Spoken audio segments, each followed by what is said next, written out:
So I'm delighted that I'm here back in Limerick again, and I'm talking to one of the great food success stories, I suppose, in the city as well, is Gasta Good and Healthy. And I'm delighted that Jeff Treacy has joined me as well from Gasta. Jeff, thanks very much. My pleasure.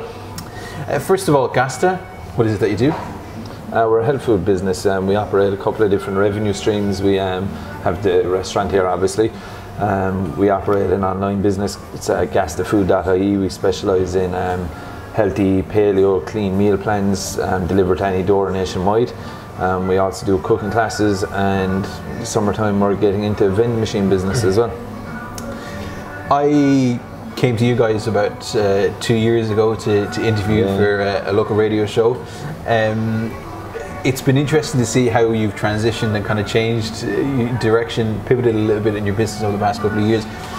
First of all, let's talk about when you first opened up, because even you seem to be surprised as to how the city took to Gasta when it first opened. Yeah, we had a great start when we opened in the summer of 2014. It was a great start. Of course, summertime, city is busy. Come September of that year, the rain came, footfall dropped down. So I started to notice over a period of 2 months that the concept needed some sort of tweaking, because we started with a grab and go kind of pret-a-manger style format, that all the food would be prepped in the morning time, put out on shelves and sold throughout the day, and if it wasn't sold then it was wasted.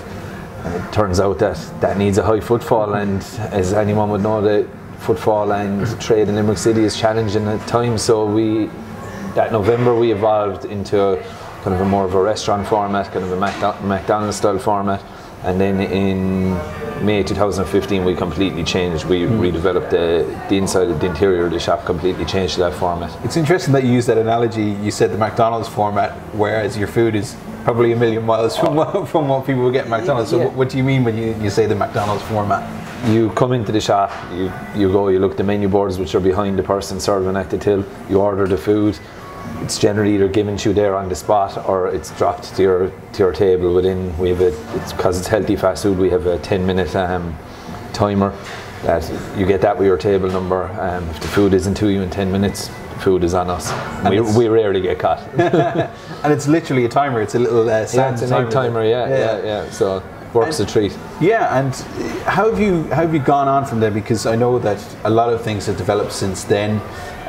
You kind of had to get rid of a couple of stuff in your business model, serving here and things like that, and switch to more kind of food based and create food creation kind of thing as well. So tell us how that's gone. Yeah, I suppose all the idea, like the different revenue streams that we have going at the moment, they were all ideas we had at the start, but we weren't expecting to have to do them so early in the business plan, because like we weren't expecting how challenging it was going to be in Limerick City, so it was more of a necessity. Yeah, we were shoved rather than pushed into it, But look, it happened and it worked, So it's going well. And you have your own kind of food production facilities as well to actually deliver to people too? Yeah, we have a facility here in the restaurant downstairs. It's a big kitchen facility that we use to produce the food for the online business, and we use it for the production for the shop as well. And we're hoping to get into a bigger facility by the summertime to expand the online business more.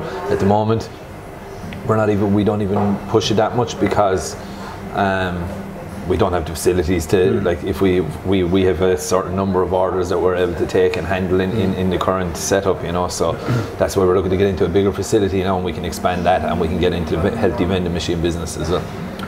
Healthy vending machines, tell us a little bit more about that. Well, basically everywhere you go where you see a vending machine, generally it's full of really processed unhealthy products. So we've been in touch with a few manufacturers in the UK that make vending machines, some really high-tech stuff that can hold chilled products, and they have online function that we can check anywhere in the country.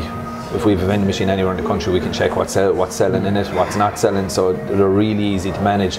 So we're hoping to get a few of them out by the summertime around the country into various factories and places like that, high footfall areas, And you were talking to me a little bit about the technology as well, in terms of you're going to be able to literally just log into your computer from here, see what needs to be delivered out to people, see what's running low, all that kind of stuff. Yeah. And you don't need to go and visit or anything like that. It'll if just we, be there in front of you. as an example, like if we had a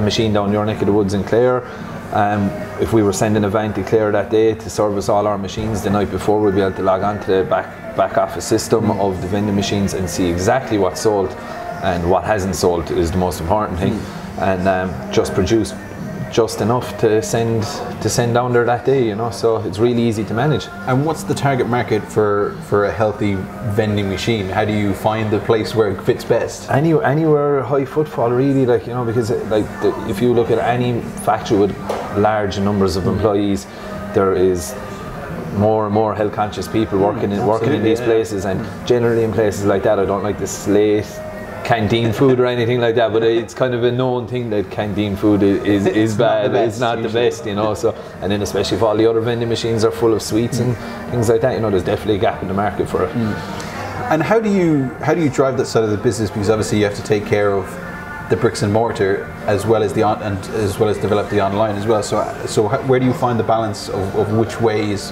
where most time gets taken up?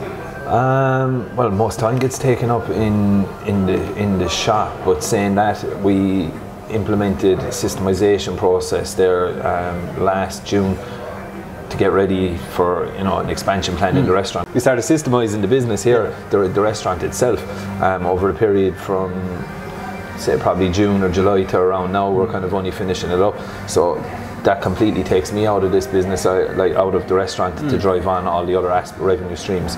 And was that always part of the plan, or was it something you decided I need to kind of take myself away? Coming from Super Value background, you know, like a Super Value franchise is completely systemized down to a T, where you put the apples in the fruit and veg section, you know. So I always knew it was going to happen, but I started working with a local business coach as well in Limerick City, action coach, and he basically said, you know, basically brought it home to me how important it was to have a systemized business. And now, like, I could actually leave the business for a couple of days on end and be completely confident that everything will run smoothly, you know. And is that an important part, not simply from a business side, but from a personal side as well, that you're not constantly thinking about the business? Or like, you can take a couple of days away and just have a bit of you time. A business is an entity that can run without you. You know, that's kind of the whole idea. Is that the ideal kind of business? That is the idea. That's the ideal for everyone. So that's ideal for everyone. You know, that's the way any business owner would like to have that. You know, so that's the goal, is to move towards that. Even with the online business now, I've started doing that. I have a staff member that looks after, he nearly has the flow chart for the whole online business from start to finish, and when the order comes into when he boxes it up and gets it out the door, you know. Absolutely, yeah. So we're even, so that leave me concentrate more on the vending machine business when it kicks off. Brilliant. And how do you get out there and kind of, you know, make sure that the right people are buying your stuff, all that kind of stuff? Because selling food online, I'd imagine, is not like any other kind of items. There's a certain level of standard that needs to be, you know, that needs to be there. It needs to be fresh when it gets to the doorstep, all those kind of things. Well, and the freshest, that was always something, that was the first question I get from anyone, is how does it stay fresh if they're getting one delivery a week? Basically, we produce the food here, it's blast chilled, which extends the shelf life a little bit.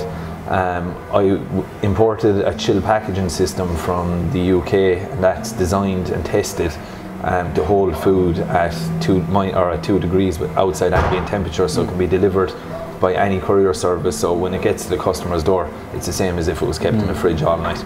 So it's.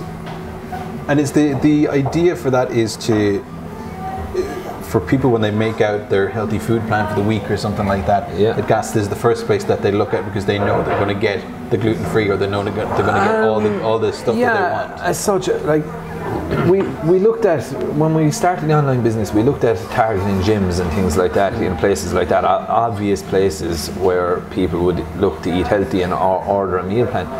But it turned out that at the time when we went to the gyms last year, when we started that part of the business, it turned out that those people, they were very precise about exact amounts of food, calorie intake, all that kind of stuff, you know. Whereas the meal plan we were doing then was more geared towards a person that just wanted a healthy diet. So we started targeting the likes of solicitors firms, offices, you know, things like that, with people that are just want high stress and just want a healthy diet, and that's worked a treat for us. You know, it kept us away from the whole gym scene, and it worked a treat for us. You know, we kind of have a niche market as well with the meal plans, because we're the only McKenna guide listed healthy meal plans in the country. Wow. So that kind of pushed us more towards targeting the high net worth individual as well, you know, the solicitors and things like that, than as opposed to the gym people. And that's really interesting, because I would have thought one of your primary markets would have been a gym, but it turns out it's still there, but all our competitors target gyms. So I'm probably giving away a trade secret. It's all here done now. Yeah, it's done now, you know. But all our competitors seem to target gyms and stuff, whereas we found a niche targeting that kind of market, and it works. Fantastic. So what's next then for you guys as well? People will be able to see this wonderful fresh juice as well, and a bit of merchandise with the Gasta mugs too. Yeah, that's it. Well, basically, look, we're hoping to expand on our production facility so we can drive on the online business, and that the production facility as well will facilitate us getting into the vending machine business in a big way, and also hopefully opening another shop sometime by the end of this year. That's the main goal, you know. And opening that other shop, that's a big step for any business to take, because of course shops cost money to run, the bricks and mortar, Tell me about your tax and all of those kind of things, your council tax, etc. So is it about finding the right city first and foremost, and then finding where in the city? Yeah, there's going to be not in a rush this time anyway. Being from Limerick, when we first opened, it kind of had to be from Limerick, otherwise it would have put too much stress on family life and stuff. I was travelling to Cork or anywhere like that. But after seeing the challenges of footfall and things like that in Limerick City, we'll be putting a lot of time into finding the right location for the next one. And does that mean that, do you have a city in mind already? Oh yeah, I do. Yeah, we were thinking Cork, and we looked at a few different places and a couple of ideas, but I'd say now, looking at it, it would be definitely Dublin. Why go anywhere else? Go where the people are, you know. Absolutely, and but isn't the issue then with Dublin is that compared to Cork, Limerick, or Galway, your price margin, your cost for having that business goes up exponentially. But so does the footfall with it, you know. So it's about getting that balance right. Yeah, that's it. That's definitely get the balance right. But we won't rush into a second location. We've plenty to be doing at the moment with the online business and everything. We'll find the right location before we go anywhere like that, you know. Fantastic. If people want to find out more about Gasta, what you do, how they can get stuff delivered to their doors every day, etc. It's gastafood.ie. Gastafood.ie. Fantastic. Jeff, thanks very much for letting us come in and put our cameras all over your fantastic floor and stuff like that as well. But congratulations on the great success that you made of this, and the success of the future by the sounds of it too. Cheers, yeah. Thanks. Cheers.